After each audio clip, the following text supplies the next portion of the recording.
우리같이 재테크에 관심 있는 사람들이 때로는 외롭습니다. 왜냐면 주변에서 너는 왜 이렇게 맨날 돈 해? 그냥 적당히 행복하게 살면 되지. 이런 말 하면서 기껏 끌 때가 있잖아요. 맞아요. 근데 그럴 때 생각보다 많이 무너지거든요, 사람들이. 네. 그런 말을 들었을 때 어떻게 판단하고 행동하면 되는지, 그 과정을 거쳐서 어떻게 경제적 자유로 갈 수 있는지에 대한 내용이 나와 있거든요. 자, 한번 읽어볼게요. 네. 사람들은 자주 이야기한다. 난 부자가 되는 것보다 행복하게 사는 게 더 좋아. 이런 말을 들을 때마다 나는 늘 이상한 기분이 든다.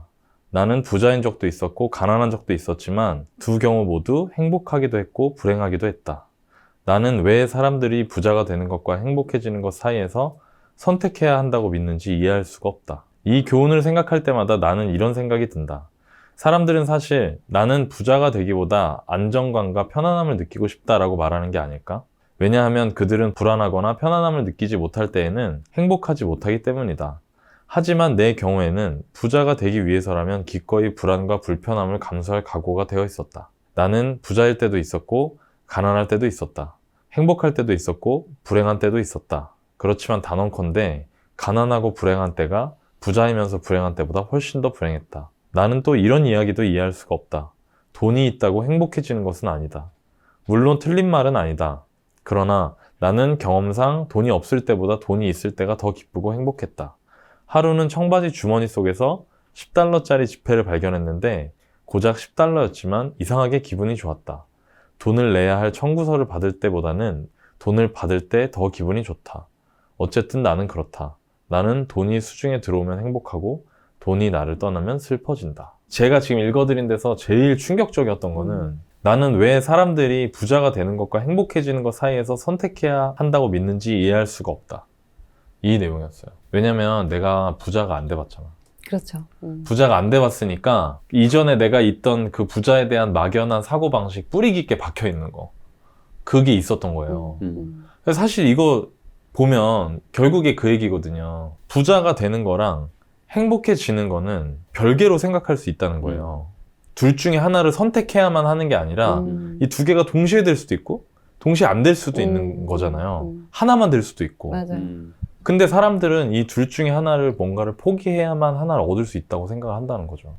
그러니까 부자가 되는 과정은 네. 행복을 잃어버리는 과정이라고 생각을 그렇게 하더라고요. 생각하는 거죠.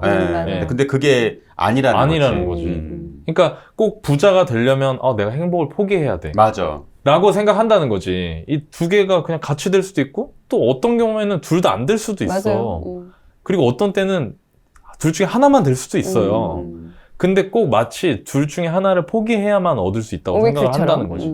근데 이게 진짜 근본적으로 무서운 게 뭐냐면은 내 첫 번째 행동을 못하게 해요.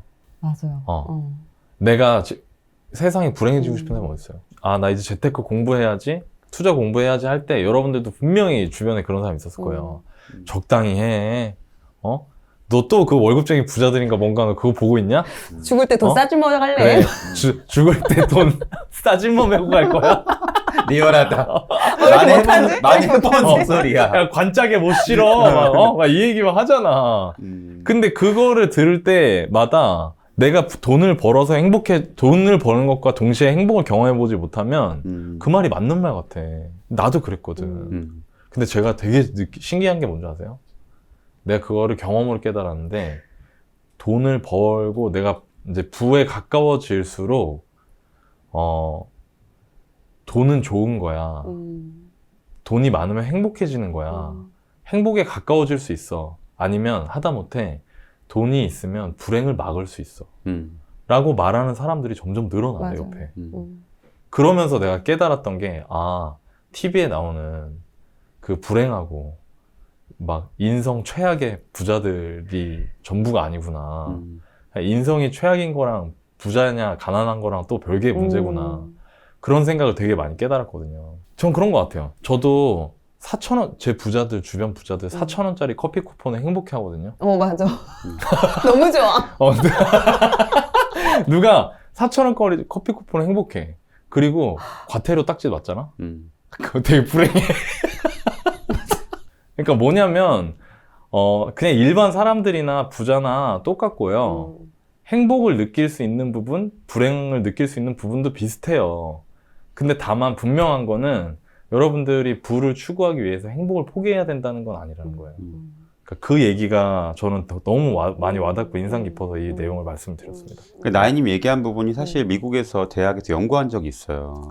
연구한 적이 있는데 가난한 사람들의 행복도가 부자보다 훨씬 낮아요. 그렇죠. 근데 네.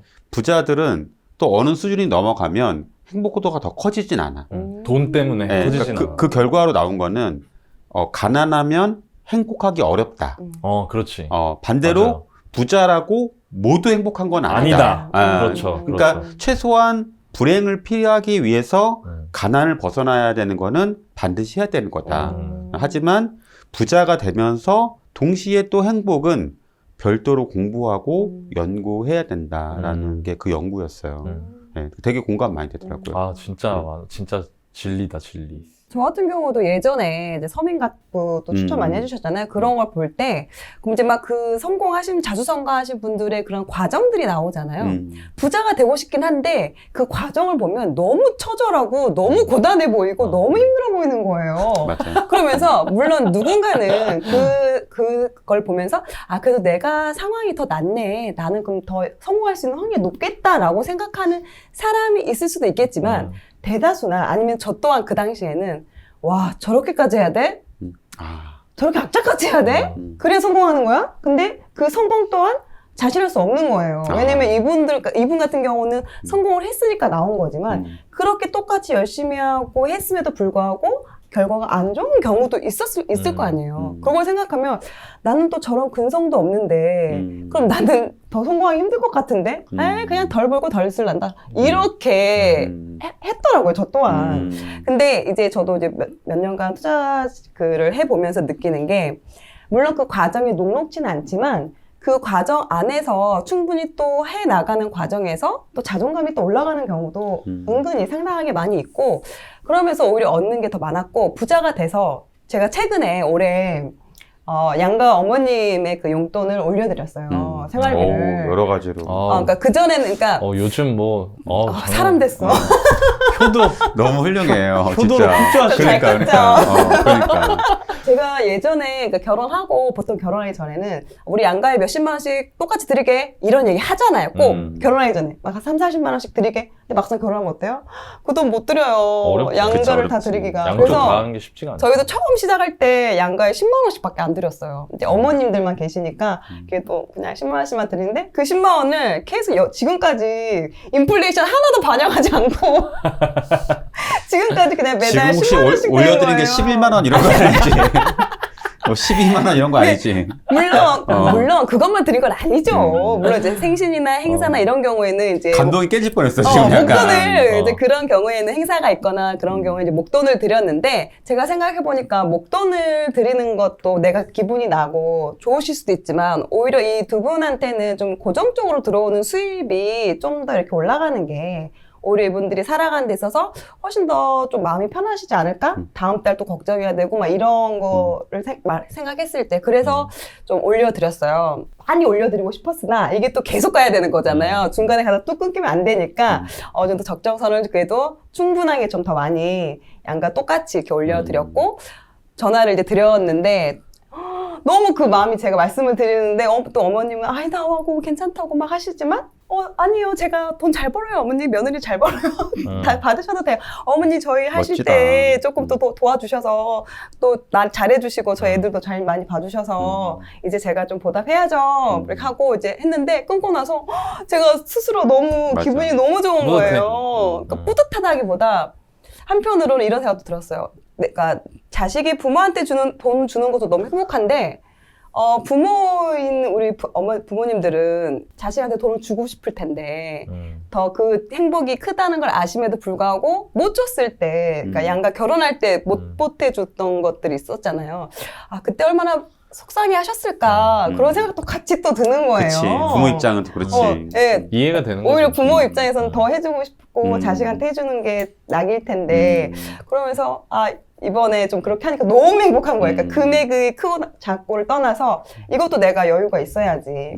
경제적으로 어느 정도 일정한 수준이 돼야지 이걸 해줄 수 있으니까. 사실은 코크님 얘기 듣고 이제 제가 드는 생각은 저도 이제 그 부를 쌓은 단계에서 곳간에서 인식 나더라고. 맞아요. 아, 맞아. 맞아요. 그리고 맞아요. 제가 저도 사실 이 부분에 대해서 가장 좀 이렇게 인상 깊었던 거가 제 옛날 생각이 나더라고.